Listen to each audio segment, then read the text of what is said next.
如果咧就手質咁好，啲城市啊乜嘢啊，人啊呢粒粒嚟講有得食啊，翻到屋企咪有乜嘢食了。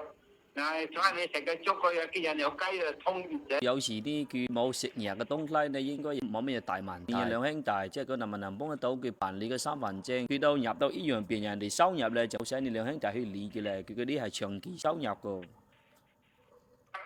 我睇過係貴病之下，幫你睇個佢整嗰啲身份證嘅。你首先去問下睇睇派出所入邊啊，而家仲有大冇？講句實在嘅，畢竟係幾兄弟係咪啦？你即係講你辦好啲嘅咧，有佢去醫治療咧，佢又冇打擾你人係嘛？以前係廿幾年前嘅事，由佢過去啦，而家佢又冇同啦，而家啲年代又咪一樣啦，係咪咯？冇。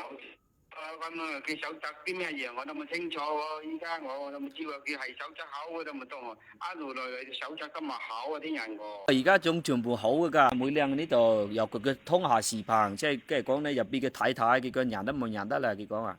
整佢啲戶口睇佢有咪有佢啲戶口，我啲咧就啲鄉鎮啊啲睇調查佢有整得翻冇。係啊，對啊對。佢食乜嘢㗎？佢咪做工食有乜嘢食？食乜嘢咯？講咯，食乜嘢？佢經常去啲人哋啲飯店門口啲吃成啲快餐啲撿回來自己煮，又加工煮過。我又經常攞啲麵俾佢啊，啲米啊，買啲肉俾佢啊，俾銀紙佢又冇要，佢又識多謝我人，就係咁樣。經常係識嘅嗰個識好人。哦，對對對對。腦筋唔正常嗰啲啊，乜嘢都似冇好人。係對對。有時呢，佢去檢嗰啲食成嗰啲啊，啲炸肉啊，乜嘢食到藥嘅東西呢，佢言自語係咁樣。邊個嘢冇係罵人哋啊？人哋嗰度啊，我因來咁來，我因嫌佢有煮啲嘢咧，我講你冇食咧，呢啲巧佢嘅咧，佢就快起嚟。有時係咁樣，反正一正常佢好正常，反正佢又識多謝，又冇有乜嘢講法，佢又去，反正佢個人又冇臭又冇乜嘢，反正但係佢見人日都抵服個，就係咁樣。依家就自己整啲戶口簿係嘛？對對對，而家呢，即係講我打電話俾你個情況就係，因為你係佢嘅直接親人，啱有個職合法去整，我又冇有合法去整，啊就係咁樣，係嘛？我係佢啲家屬啊，係但係唔係我咪幫個鬥佢喎，一樣喎。我知道。我佢啲家屬一樣，我睇嗰啲又話到中秋節度，人哋過日2日就放假咯。嗰啲唔使急。因為嗰啲身份證佢又冇可能馬上就整得到，係咪？嗰啲冇使急，最起碼因為佢而家住橋底，冇就風吹雨淋，即係佢咁耐時間咧，又冇差得個時間係嘛？最起碼你仲有個心，知道佢想幫佢辦身份證就得啦。睇我問我係派出所有啲咩講法咧？得好，那就咁樣先呀。散咯呀，散離咯呀。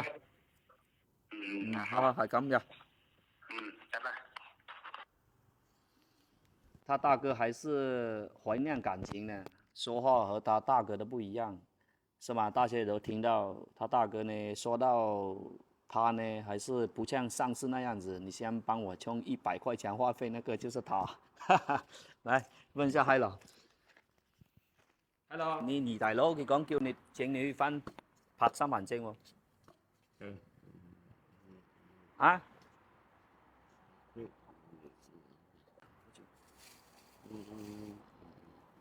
呢邊你食你哋食嘅？我要啊？咁你講有冇講得明白？講啲眼都有啲紅紅嘅。唔得走咯喎！快啲！啊？我走啦，我冇得閒啦，我要辦其他事咧。睇睇你大佬點講先呀？啊，今天呢就錄到這裡。經過這個電話，感覺呢就心情比較清爽了一點了。對於我們來說，是一個開頭的一個好的事情。要送客了。我啲俾你食噶，叻噶咯，俾你食，我翻去咧。得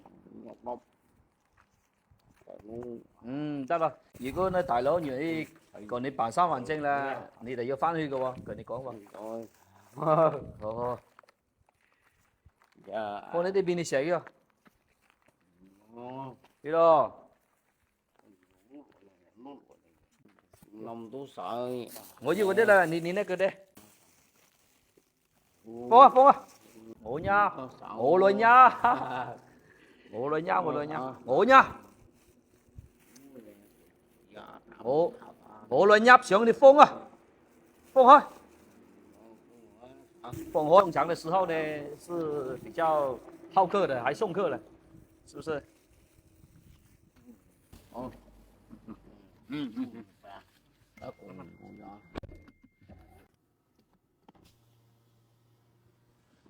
走了吧，拜拜，拜拜。到了，到了，走了，走了呀。